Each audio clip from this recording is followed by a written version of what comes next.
रिमला, तुम किस कदर बदतमीज इंसानों से पकड़ नहीं सकते थे? उठो। आयला सच बताओ, क्या सिर्फ यही बात थी जिसकी वजह से ये लड़ा था तुमसे?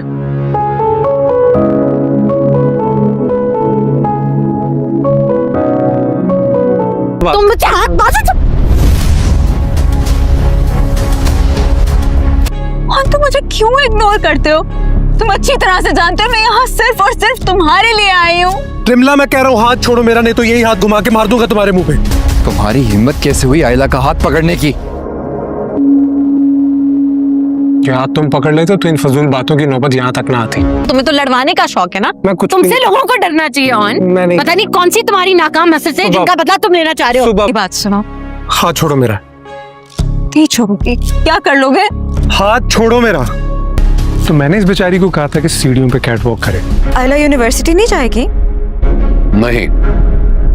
जब्त की आने वाली किस्त में हम देखेंगे कि आयला उनके रूम में जाती है और उससे कहती है कि तुम्हारी ज़रूरत कैसे होगी, तुम खुद को समझते क्या हो, हर किसी के दरमियान सिवाय झगड़ा दिलवाने को और कुछ नहीं कर सकते। और उन उसे कहता है कि तुम इस टाइम पे कमरे से जाओ, हम सुबह बात करेंगे। और आयला इतनी ऊंची आवाज़ में बात कर रही होती है कि उसी टाइम पे शामी का बाप और उसकी माँ आरफा भी आ जाते हैं। और शामी का बाप आयला से पूछता है कि उन तुझसे क्या कह रहा था और इसने कोई बदतमीज़ी तो नहीं की? अल्लाह कहती है कि नहीं, इसने मुझसे बदतमीज़ी कोई नहीं की, मैं सिर्फ बात करने आई थी। तो शामी का बाप कहता है कि तुम सच बोल रही हो।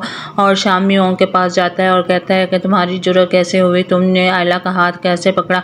और उन कहता है कि अगर ये जुर्रत तुम कर लेते तो इतने पसार नहीं डलने थे। और जबकि उन आयला की हर तरह से मदद करने लगता है।